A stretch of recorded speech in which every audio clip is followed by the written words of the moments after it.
রাত 12টার পরে আপনি মেসেঞ্জারের মধ্যে ঢুকে দেখেন, ফেসবুকের মধ্যে ঢুকে দেখেন, গ্রামের মধ্যে যদি 50টা যুবক যুবতী থাকে তার 45টাই রাত 12টার পরে লাইনে আছে। ও কি করতেছে? তাহাজ্জুদ নামাজ পড়ে মোনাজাত করতেছে। না না, বাবা মা জাহান্নামে নেওয়ার জন্য খালি পাটার মতো বনলে খালি কোঠা যাইতেছে।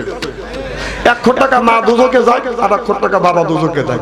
3 নম্বর কোটি টাকা আমু যায়, 4 নম্বর কোটি টাকা আমার যার সাথে প্রেম আর ভালোবাসা আছে ও যায়। কিন্তু আপনার ছেলের বয়স 25 বছর, আপনি বিয়ে দেন না, কারণটা কি? হ্যাঁ, 25 বছরের যুবক এ পর্যন্ত বিয়ে দিচ্ছে না। সে মোবাইলের মধ্যে খালি মিস কল মারতেছে, খালি ব্যাক করতেছে। কথা কয় না না, আপনার ছেলের বয়স, আপনি বিয়ের উপযুক্ত হতে তাকে আপনি বিয়ে দেন না কেন? এই যে শীতের দিন, না না, কত বড় অন্যায় হচ্ছে।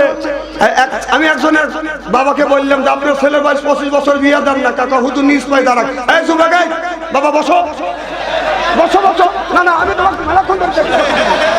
বসো বসো, না বসো, তুমি বসো। ভাবলিও না আমার কাছে তুমি চলে যাবে আমার বসো, ঠিক আমি তোমার আগে চলে যাবো, তুমি গেলি আমি চলে যাবো। কি ব্যাপারটা কি? তোমার অসুবিধা হয়েছে কি? বসো। তুমি কমিটির লোক,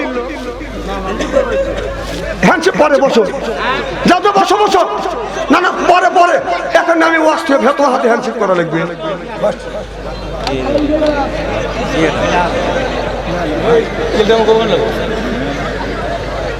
এদিক থাকা সেটা সে একেবারে খারাপ নাকি? কি জানি বলতেছিলাম, আপনার ছেলের বয়স 25 বছর। আমি বললাম ভাই আপনার ছেলের বয়স 25-26 বছর হয়েছে, আপনি বিয়ে দেন না। কাকা হুজুর নিজ পায়ে দাঁড়ায়। আমি বললাম তোমার পায়ে হাতে, কেন হুজুর কামাই কাজে শেখে নাই। আমি বললাম রিজিকের গোডাউনের মালিক তোমাকে বানায় নাই। তোমার ছেলে মেয়েকে দুনিয়া পাঠানো 50,000 বছর আগে আল্লাহ রিজিক দিয়েছে, তারপরে মানুষকে পাঠাইছে। সুবহানাল্লাহ। তোমার ছেলে বিয়ের উপযুক্ত হয়েছে, কেন আপনি বিয়ে দেন না? মোবাইলের মধ্যে সে কাজটা হচ্ছে। যত পাপ হবে এই পাপ 3 ভাগে ভাগ করা হবে। 1 ভাগ ছেলে পাবে, 1 ভাগ মা পাবে, 1 ভাগ ছেলের বাবা পাবে। বিশ্বাস যদি না হয় মরিয়ে দেখে, ওরা খালি আপনার মোবাইলের মধ্যে মিসফার করতেছে। ছেলেকে উপযুক্ত বয়সে বিয়ে দেন, মার হবার তো জোরে কর। যুবক ছেলেরা কোথায় হুজুর দোয়া করেন? না না, দোয়া তো আমরা করি। আমি তোমার বাবা মা বিয়ে না দিলে আমরা কি করবো? আমার ভাইয়ের, আমার গঠকের কাজটা করিয়ে দিলাম। মুসলমান ভাইরা, আল্লাহর হাবিবের বিয়ামতেরা ভালো করে লক্ষ্য করে শুনুন, আমলের নিয়ত কথা শুনতে হবে। আল্লাহ বলে ইন্নাল্লাযিনা আমানু ওয়া আমিলুস সালিহাত, আপনার ওই দুনিয়ার মানুষেরা, ইন্নাল্লাযিনা আমানু, ইন্না মানে নিশ্চয়ই, আল্লাযিনা যারা যারা ঈমান আনবে ওই আল্লাহর উপরে, ওয়া আমিলুস সালিহাত, আর যারা নেক কাজ করবে। নেক কাজের মধ্যে নামাজ আছে, রোজা আছে, হজ আছে, যাকাত আছে, কুরবানি আছে, ভালো ভালো কাজ আল্লাহ নেক কাজের মধ্যে ঢুকা দিয়েছে। আর এই নেক কাজ যারা করবে আল্লাহ বলে কান্নাতুল্লাহুম জান্নাতুল ফিরদাউস নুজুলা। সুবহানাল্লাহু আকবার। তাহলে এক নম্বর ঈমান, আর 2 নম্বর নেক কাজ করা লাগবে। আল্লাহ এই কোরআন কারীমের মধ্যে বলতেছে ওয়া আল্লাহ লিল মুত্তাকিনা ইমামা, একটা নেককার পরহেজগার ইমাম বানাবে। কথা কার? আরো জোরে। তাহলে আল্লাহ বলে ওয়া আল্লাহ, আয় আল্লাহ লিল মুত্তাকিনা ইমামা, একটা নেককার পরহেজগার ইমাম বানায়। সেই ইমামটাকে মসজিদের ইমাম, সেটার কথা বলা হয় নাই, সেইটা আল্লাহ বলছে আপনার ওয়াটের ইমাম, সেইটা হলো মিম্বার। ইউনিয়নের ইমাম সেইটা হলো চেয়ারম্যান, এরপরে থানার ইমাম সেইটা হলো বাদান এমপি, রাষ্ট্র ইমাম সেইটা হলো প্রধানমন্ত্রী। ওয়া আল্লাহ লিল মুত্তাকিনা ইমামা। সিল্লাল্লাহু আকবার। নারে তাকবীর। তাহলে আল্লাহ ইমামের কথা কোরআনের মধ্যে বলছে কিনা? কথা কয় না, জোর করে বলছে কিনা? আমার ভাইরা, আমার ওয়াজিব দিতে চাই না। ভালো করে লক্ষ্য করে শুনুন, মানুষ যদি ভালো হয় ওই মানুষের জন্য সব সময় বাদান, মানুষের জন্য বাদান দোয়া করে। এই যে আমাদের দেশের আপুসি নেত্রী বেগম খালেদা জিয়া অসুস্থ হয়ে গেছে বাদান, অসুস্থ হয়ে গেছে। আমরা হাজার হাজার মানুষ, লক্ষ লক্ষ কোটি কোটি মানুষ বাংলাদেশ থেকে বাদান দোয়া করতেছি, আল্লাহ সাবেক প্রধানমন্ত্রী বেগম খালেদা জিয়াকে আল্লাহ তুমি সুস্থতা দান করো, জোর কর আমিন। তিনি একজন আপসী নেত্রী, বাতিলের সাথে কোনোদিন আপোষ করে নাই, জোর কর ঠিক কিনা? দল দল নির্বিশেষে ভালোবেসেছে।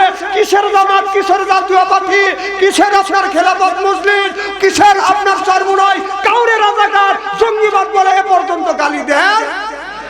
তার জন্য দোয়া করবে না, আমার জন্য দোয়া করবে। হ্যাঁ, সেই আপসী নেত্রী বেগম খালেদা জিয়া অসুস্থ। আমরা সব সময় বাংলাদেশের আলেম ওলামা, হাফেজকারী মাওলানা, আবাল বৃদ্ধ বনিতা সব বেশিরভাগ আমরা মোনাজাত করি, দোয়া করি যে আল্লাহ তাকে তুমি হায়াত দারাজ করো, আমিন করো। আর বিএনপির কিছু লোক আমাকে ফেসবুকের মধ্যে দেখলাম যে খালেদা জিয়া উনি মারা যায়নি, ওনারা চিন্তা করতে কোন মাঠে ওনাকে জানাজা করা যায়। দেখেন নাই, নাউজুবিল্লাহ একটু জোরে কর।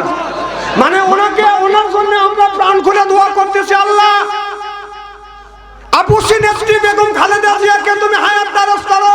আর ওরা বলতেছে বাংলাদেশের সে যদি মারা যায় বাংলাদেশের ইতিহাস রচনা করবে, কোন মাঠে তার জানাজা কয়টা হবে?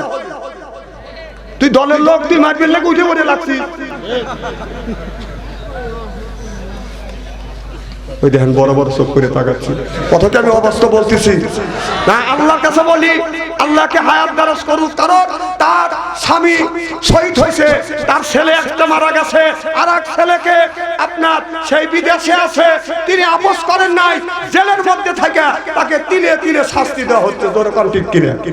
এখন ফেসবুকের মধ্যে লিখতেছে এনাকে কষ্ট দিয়েই এনাকে অসুস্থতা বানাইছে। আর উনি একে অসুস্থতা বানাতে ইনি নিজের দেশ ত্যাগ করে মামুর বাড়ি যা আরামে হয়েছে। দেশে আগুন লাগাইয়া জনগণকে মারিয়া পালাইয়া সাইরা গেলা ঢাকা, রাজধানী আছে ফাঁকা ফাঁকা, ও বুবুরে রাজধানী আছে ফাঁকা ফাঁকা। ওদের কত খেলা হবে, খেলা হবে, শামীম ওসমান বলে না, ওবায়দুল কাদের এখন কাকা করে না। ও যে খেলা হবে, খেলা হবে, শামীম ওসমান বলে না, ওবায়দুল কাদের এখন কাকা করে না। দেশের শত কোটি টাকা মেরে দিল্লিতে আসছে লুকায়ে, রাজধানী আছে এখন ফাঁকা, রাজধানী আছে এখন ফাঁকা, ও কাকুরে রাজধানী আছে এখন ফাঁকা। এই যে আলেমদের ফাঁসি দিয়া কত খুশি হইয়াছ, নিজের আইনের ফান্দে নিজে ধরা খেয়েছ। ওই আলেমদের ফাঁসি দিয়া কত খুশি হইয়াছ, নিজের আইনের ফান্দে নিজে ধরা খেয়েছ। এখন তোমার ফাঁসি হবে, জনগণ চাইয়া দেখিবে। এখন তোমার ফাঁসি হবে, জনগণ চাইয়া দেখিবে। বদলে বদলে হবে ফাঁসি, জনগণের মুখে দেখছি হাসি, ও আপুরে জনগণের মুখে দেখছি হাসি। উঠে থাকে না, বসেন আপনি। ও কমিটির লোক কাপড় জানি নষ্ট না হয়, খুব খারাপ লাগতেছে নাকি আমার বাড়ির আমার? তাই বলে মনে করেন না যে আমি আপনার কাছে ভোট চাবো, অত ঠেকা আমার পড়ে নাকি। ভোট আপনারা কাক দিবেন না দিবেন সেটা তো আপনাদের ব্যাপার। তবে একটা জিনিস বলেন, ওয়াজআলনা লিল মুত্তাকিনা ইমামা, একটা নেককার পরহেজগার ইমাম বানানোর নৈতিক দায়িত্ব প্রত্যেকটা মুসলমানের। জোরে কোন, প্রত্যেকটা মুসলমানের নৈতিক দায়িত্ব। আমাকে যদি যদি এমপি বানান, আমি যত অন্যায় অপকর্ম কাজ করব, পাপ করব, সব পাপের দাগি আপনার হইতে হবে। এটা আমি বলি নাই, বলছি আল্লাহর কোরআন। যেরকম সুবহানাল্লাহ। তবে আপনারা কাকে দিবেন না দিবেন সেটা আপনাদের ব্যক্তিগত ব্যাপার, আমি ওই দিকে যেতে চাই না। আমার ভাইয়েরা, আমার মুসলমান ভাইরা, আল্লাহর হাবিবের বিয়াম্মাতেরা ভালো করে লক্ষ্য করে শুনুন, আমলে নিয়তে বাদান শুনতে হবে। আল্লাহর নবী আখিরি জামানার পয়গম্বর মুহাম্মদ রাসূলুল্লাহ সিরাজাম মুনিরা ওয়া বাসিরা ওয়া নবীরা সাল্লাল্লাহু আলাইহি ওয়াসাল্লাম। আল্লাহর নবী এই জমিনের বুকে আল্লাহর নবী বাদান কত কষ্ট করেছেন আমাদের জন্য, রোজার জন্য, দিন প্রতিষ্ঠিত করবার জন্য, দিন কায়েমের জন্য। আমার নবী মারি পর্যন্ত কেছে আল্লাহর নবীকে মারার জন্য আবু জেহেল আল্লাহর নবীকে শরীফ যদি বসে বসে করি, তারপরে যদি মরি, মুখে যদি রাখতে পারে দাড়ি আর ছাড়ে দিতে পারে নির্বাচনের সিগারেট আর বিড়ি, আল্লাহ বলে বেহেশতে দিব আমি, পাও টিপে দিবে হুরি আর নুরি, চিল্লা কর মারহাবা।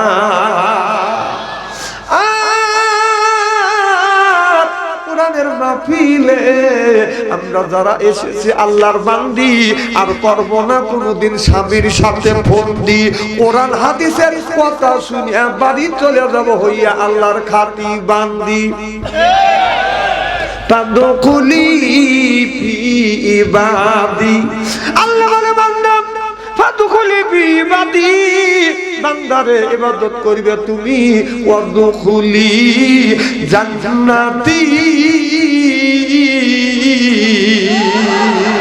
আল্লাহ বলে বান্দা ইবাদত করবে তুমি, আর জান্নাত দিব আমি। জান্নাতে যখন আল্লাহ বান্দা সর্বপ্রথম জান্নাতে যাবে, একা একা যাবে না, কম করে হলেও 70টা করে বউ দিবে। সুবহানাল্লাহ, একটু জোরে বললেন না? 70টা করে বউ, 70টা করে হুর দিবে। এই হুর নিয়ে বাদান জান্নাতে যাবে, আদর করে করে বাদান জান্নাতে নিয়ে যাবে। এখন যদি বলেন ভাইজান আদরটা কেমন হবে, আপনার আমার বাড়ি যদি আসে বাদান মেহমান, মেহমানকে পাইলে আমরা করি বাদান আদর, পাইয়া দিই বাদান চাদর। আর তো মনে করে হায়রে আমার কদর, আইনে দেয় বিদেশি চাদর। মেহমান বলে হায়রে আমার কদর। এরপরে আরে বাদান খানা, একটাও তো ডাক না ছাড়া না। খাবারের পরে দেয় বাদান দই, খায়া তো বাজান হইসই। তারপরে দেয় পেপসি কোকো কোলা, খায়া তো মনের মধ্যে দেয় দোলা। তারপরে খাই একটা পান, খায়া তো মনের মধ্যে আসে বাজান গুনগুনানি গান। তারপরে খাই এক খামলা হাকিমপুরি জর্দা, শরীর তার গামিয়া যায়, বুঝায় আমি বড় মর্দা।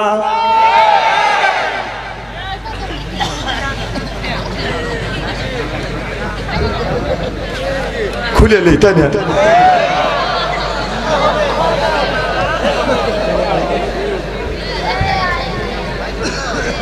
লা ইলাহা হয় না, লা ইলাহা, লা ইলাহা। আমার ভাইয়েরা, আমার মুসলমান ভাইরা, আল্লাহর হাবিবের কিয়ামতেরা ভালো করে লক্ষ্য করে শুনুন। আল্লাহ বললেন, ও দুনিয়ার মানুষেরা, আমি আল্লাহ তোমাদের পাঠাইছি, সৃষ্টি করেছি ওয়ালা ইবাদিল্লাহি সালিহিন, কিভাবে আল্লাহর ইবাদত করা লাগবে, আল্লাহর দাসত্ব করা লাগবে। ওয়ালা কাদ বাসনা ফি কুল্লি উম্মতি রাসূলা আন ইবুদুল্লাহ ওয়াস্তানিবু তাগুত। আল্লাহ বলেন কিভাবে আমি আল্লাহ আমার ইবাদত করা লাগবে, কিভাবে আল্লাহর দাসত্ব করা লাগবে, কিভাবে আল্লাহর গোলামি করা লাগবে। আমার মুসলমান ভাইরা একটু ভালো করে লক্ষ্য করে শোনো না। আপনার বাড়ি দেখবেন একটা গাভী পালে, অনেক মানুষ গাভী পালে কি পালে না। এই গাভী যখন বাচ্চা দেয় 8 দিন 10 দিন 15 দিন 1 মাস পরে এই বাছুরটা বাদান ঠ্যাক দেয়। সন্ধ্যার সময় বাছুরের গলায় রশি লাগাইয়া কুটির সাথে বেঁধে রাখে, আর গাভীর গলায় রশি লাগাইয়া আরেক জায়গা কুটির সাথে বাদান বেঁধে রাখে। সকালবেলা যা দেখবে এই বাছুরের চোখের কোনা কিন্তু বাদান ভেজা। জোরে কোন ঠিক কিনা? বাছুর সারা রাত মা গরুর কাছে যা কান্দে, মা তুমি তুমি এত নিষ্ঠুর মা, আমাদের মালিক এত নিষ্ঠুর মা। মারে মা সন্তানের তো মন চায় মায়ের পাশে বাদাম শুবে, সন্তানেরও মন চায় মার কাছে যায় ঘুমাইবে। ও মা, এই মালিক এত নিষ্ঠুর মা, মালিক আমার গলায় রশি লাগাই একটা খুঁটির সাথে বেঁধে রাখছে। মা, তোমার গলা রশি লাগাইয়া আর একটা খুঁটির সাথে বেঁধে রাখছে। মারে ক্ষুধার যন্ত্রণায় তন্তি ছিঁড়ে যেতে চাচ্ছে। মা, মালিক যদি নিষ্ঠুর হয়, তুমি আমার গর্ভধারণী মা, তুমি আমার জন্মদাতা মা। মা, তুমি এত নিষ্ঠুর হইতে পারো না।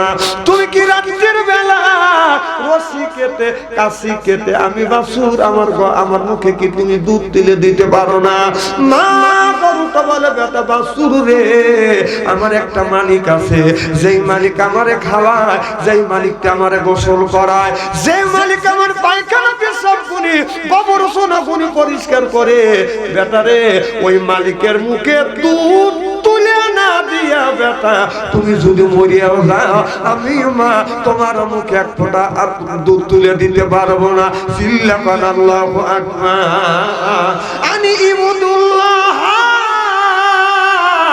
এই গরু আল্লাহর ইবাদত করে আর আমরা মানুষ হইয়া আল্লাহর ইবাদত আর বন্দেগী করি না। চিল্লাকান ঠিক কিনে? আপনার বাড়িতে কুকুর আছে, আছে না নাই? অনেক বাড়ি বাগান কুকুর আছে, কি কোন আছে না নাই? আছে, কি কোন আছে? তো বললেই তো হয় না, জনগণ আছে। আমার কথা কি পরিষ্কার বোঝা যাচ্ছে না? উত্তর দিলে বলবো যে আপনারা আমার কথা বুঝতেছেন, আর যদি উত্তর না দেন তাহলে বলবো আপনারা আমার কথা কিছুই বুঝতেছেন না। আমার ভাইয়ের আমার, আপনাদের গ্রামে আলিহাটা গ্রামে থেকে আপনি জয়পুর শহরে গেছেন, রাত 10টা হয়ে গেছে, আপনি আসেন নাই। আপনার ছেলে মেয়ে আপনার বিবি বাল বাচ্চা আরামে খায়া ঘরে দরজা দিয়ে ঘুমাচ্ছে, অথবা কেউ বাদান আপনার মোবাইল দেখতেছে, কেউ স্টার জলসা দেখতেছে, হয়তো আপনার বিবি স্টার জলসা দেখতেছে, আর আপনার ছেলে মেয়ে খালি ফেসবুকের মধ্যে ঢুকে খালি খোঁটা যাচ্ছে। আছে না নাই? বিরিতির জ্বালা, মোবাইলের মেলা, এখন আর চিঠি লেখা লাগে না। ছেলে সারা রাত জাগিয়া ফোনে কথা বলিয়া, মেয়ে সারা রাত জাগিয়া ফোনে কথা বলিয়া, লেখা পড়াইয়া ছেলের ভালো লাগে না। হায় হায়, লেখা পড়া ভালো লাগে না। মোবাইল ফোন আসিল কি দোলা লাগিল, ফজরের ঘুম তো পোলার ভাঙল না। পেটে বাদ যাই থাক পরনে নাই থাক, পেটে বাদ যাই থাক পরনে নাই থাক, মোবাইল সেরা পোলার চলে না। হায় হায়, মোবাইল সেরা মিয়ার চলে না। মোবাইল ফোন আসিল কি দোলা লাগিল, ফজরের ঘুম তো পোলার ভাঙল না। আইলো কি জামানা, বুঝাইলে বুঝাছে না। পিতা মাতার পেটে বাড়বে ছেলে প্রেমের দিওয়ানা দিওয়ানা। মোবাইল ছাড়া চলে না, বাবাই বলে রব্বানা, মায়ে বলে সালাম না, আল্লাহ বলে শুনলাম না, বাইরে গেল যন্ত্রণা।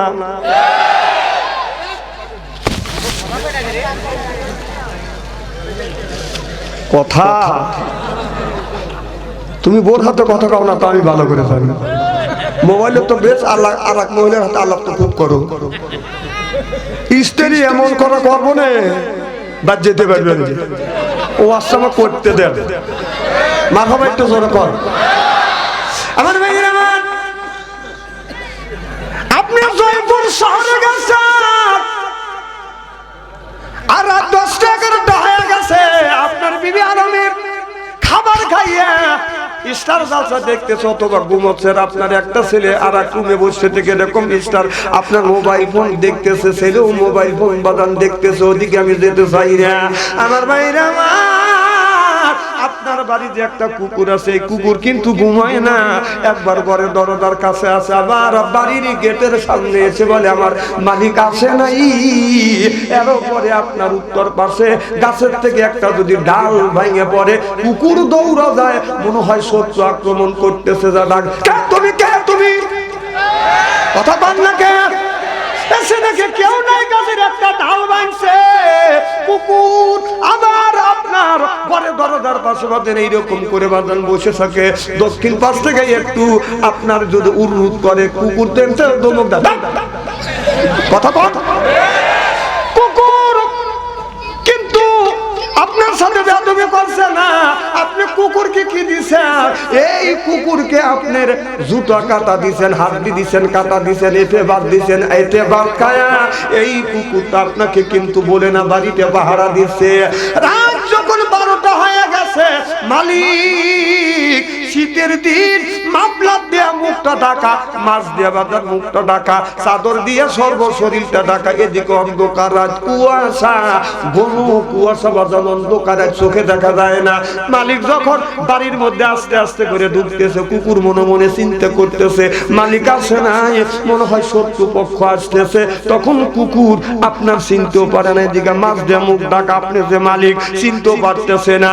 চাদর দিয়ে মুখটা ঢাকা, আপনার মাফলার দিয়ে মুখটা ঢাকা, অন্ধকার কোনো কুয়াশা, চেনাও যায় না এটা মালিক না চোর। কুকুরও তখন ধমক দেয়, কে তুমি? তখন মালিক কয়, কুকুর কয় ইন্নে লিল্লে, এনা আমার মালিক। তাই না, মালিককে আমি ধমক দিছি। মালিক তখন বয়, কুকুর বলে কে তুমি? আর মালিক বলে আমার বাড়ি খাস, আমার বাড়ি থাকিস, আর আমার কাজ বল। কুকুর তখন ইন্নে লিল্লে কয়, চিন্তা করে মালিকের সাথে বেয়াদবি হয়ে গেছে। কুকুর দৌড় যায়, এই মাথাটা মালিকের পায়ের নিচে দিয়ে নেস্টাল স্পিরিটে লড়াই আর কয়, আই এম সরি, আমি আপনাকে চিনতে পারি নাই। এদিকে মাছ দিয়ে মুখটা ঢাকা, চাদর দিয়ে মুখ ঢাকা, মাফলার দিয়ে মুখটা ঢাকা, মালিক আমি আপনাকে চিনি নেই, আপনার বাড়ি খানা পিনে করি, আপনাকে বোক কয়া গালি দিছে, আপনি মেহেরবানি করে মাফ করে দেন। সুবহানাল্লাহ। একটা কুকুর মালিকের সাথে বেয়াদবি করিয়া, কুকুর নিজের মাথাটা আপনার মালিকের পায়ের নিচে ঠেকাইয়া নিজ নাড়াইয়া বলে, আই এম সরি মালিক, আমি আপনাকে চিনতে পারি নাই, আপনি মেহেরবানি করে আমাকে মাফ করে দেন, মেহেরবানি করিয়া ক্ষমা করে দেন, আমাকে বাড়ির থেকে তাড়িয়ে দিয়েন না, রিজিক বন্ধ করে দিয়েন না। আল্লাহ বলে, আনিবুদুল্লাহ, বান্দারে আমি আল্লাহ, তোমরা আমার ইবাদত করো। চিল্লাখন আল্লাহু আকবার। তাহলে ইবাদত করা লাগবে কার? আল্লাহর ইবাদত করা লাগবে আল্লাহ। কোরআন কারীমের মধ্যে ৮০ থেকে ৮২ জায়গা বললেন, ওয়াকিমুস সালাহ, নামাজ কায়েম করো, ওয়াতুজ যাকাত, যাকাত আদায় করো, কুতিবা আলাইকুমুস সিয়াম, রমজান মাস আসতে রোজা রাখো। এই কথা কার? কথা কয় না রে, আরো জোরে, জোর হইল না, জোরছে বলুন। তাহলে আল্লাহর ইবাদত না করিয়া, আল্লাহর দাসত্ব না করিয়া, আল্লাহর বন্দেগী না করিয়া, তাহলে নামাজের কথা আল্লাহ ৮০ থেকে ৮২ জায়গা বলছেন, ওয়াকিমুস সালাহ। ওই নামাজ সারে দিয়ে মাথায় কোন জ্ঞানে রাখছে বড় বড় চুল, ওই লোকটা করে বাদান বল, পরনে হলো পাটের শালা, হাতে হলো লোহার মালা, গলায় হলো পুতির মালা। আমি হিসাব করে দেখলাম ওই লোকটা অরিজিনাল শয়তানের শালা। নামাজ নাই, রোজা নাই, হজ নাই, যাকাত নাই, খালি কয় খাঁচার ভিতর রসেল পাখি ঢুকলো কিভাবে, এই খাঁচার ভিতর রসেল পাখি ঢুকলো কিভাবে, মুর্শিদকে খাওয়াইলে সানা পাখি কি খাবে, হায় হায় মুর্শিদ কালে মা কোন সানা, পাখির তো খাওয়া হইল না, মুর্শিদকে খাওয়াইলে সানা পাখি কি খাবে, পাখি ঘু খাবে তো তোর কি? পাখি বলে বেশি বেশি করে নামাজ পড়ো, বেশি বেশি করে রোজা রাখো, বেশি বেশি করে জিকির করো। রাসূল বললেন, কুল্লু সাইয়্যিদ সেকালাতুল কুলবি যিকরুল্লাহ, বেশি বেশি করে জিকির করলে কলবের ময়লা পরিষ্কার করে দিবে কে? এই যে কাপড়ে যদি হাত নরম করেন, কাপড়ে যদি ময়লা, ভয় পাচ্ছেন? আমরা ভাই ভাই, আপনার মুসলমান, আমি মুসলমান, মুসলমান আমরা ভাই, মারহাবা, একটা জোরে কর। কাপড়ে যদি ময়লা মারে, সাবান সাবান দিলে সেইটা পরিষ্কার হয়, আর হাতের গায়ে শরীরে যদি ময়লা পড়ে সাবান দিয়ে দলক দিলে পরিষ্কার হয়। মনের মধ্যে ময়লা বললে কি দিয়ে আপনি পরিষ্কার করবেন? ও মনে বাবলা পাতা দাগ লেগেছে, মনে বাবলা পাতার দাগ লেগেছে, ধুইলে কি যায় সাবানে সাবানে। মনের ময়লা বুঝবে কেমনে? খাবলো তো যায় না রে ধুলে, স্বভাব যায় না রে মলে, শিকার গন্ধ যাবে কি ভাই, সুতার গন্ধ যাবে কি ভাই, গোলাপ জল দিলে। মনের ময়লা বুঝবে কেমনে? নবী বলে কুল্লো সাইয়ের সেকালাতুল কুলুবি যিকরুল্লাহ। রাসূল বললেন বেশি বেশি করে জিকির করো, কলবের ময়লা পরিষ্কার করে দিবে আল্লাহ। সিল্লাকান আল্লাহু আকবার। নারে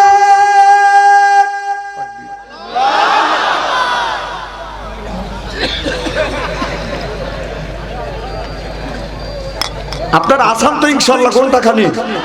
আমি যদি এইভাবে ঘন্টা দেড়েক আলোচনা করি শোনার জন্য রাজি আসান তো? আচ্ছা হাত তুলে দেখান তো, দেখে রাগ করবেন কারা কারা? না না, আপনাদের মন মানসিকতা ভালো আছে, যারা হাত তুলছেন হুজুর তুলছে তাই মোহাব্বতে তুলছেন, আর যারা তোলেন নাই বুঝে তোলেন নাই, অতএব দুই দলই ঠিক আছে। মারহাবা একটু জোরে কর। আমি জানি আপনারা ঠিক আছেন ইনশাআল্লাহ। আমার ভাইরা, মুসলমান ভাইরা, আল্লাহর হাবিবের প্রিয় উম্মতেরা, ওয়ালাকাদ বাসনা অবশ্যই ফি কুল্লি উম্মতি রাসূলা। আল্লাহ বলে আমি আল্লাহ যুগে যুগে নবী রাসূল কি তোমাদের কাছে পাঠাই নাই, বিধি প্রদর্শনকারী পাঠাই নাই, পথ প্রদর্শনকারী পাঠাই নাই। তারা কি বলে নাই? নামাজের কথা বলে নাই, রোজার কথা বলে নাই, হজের কথা বলে নাই, যাকাতের কথা বলে নাই। জোর কম বলছে কিনা? কত আলেম ওলামা বাংলাদেশে হাফেজকারী মাওলানা মুফতিরা সব সময় নামাজের কথা বলতেছে, রোজার কথা বলতেছে, আল্লাহর অনুসরণ অনুকরণের কথা বলতেছে। তাহলে ওয়ালাকাদ বাসনা অবশ্যই ফি কুল্লি উম্মতি রাসূলা আনি ইবুদুল্লাহ ওয়াস্তানিবু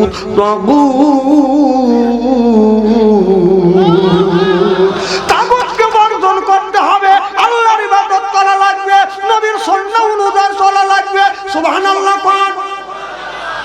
এই যে দেখেন আপনার বাড়িতে কবুতর আছে, আছে না নাই? মুরগি আছে। এই মুরগিগুলি সারাদিন আপনি যাই খাওয়াই, সন্ধ্যা হলে মুরগি বাঁধান আপনার ওই যে গোপ কয় না খোপ কয়, খোপের মধ্যে বাঁধান ঢোকে, ঘরের মধ্যে বাঁধান ঢোকে, বাসার মধ্যে ঢোকে। আর আমাদের ছেলেরা আপনার নামাজও পড়ে না, রোজা বাঁধান রাখে না। ওই যে মা বাবা সন্ধ্যার সময় বাঁধান আপনার খানা পিনে করা দিছে, আর ওই মা বাবা আপনার পাটার মতো মরিচ বাটে, এটা কি বলে? চিল পাটা। কি পাটা? সেটা বোঝো না। মরিচ ফেসে কি কয়?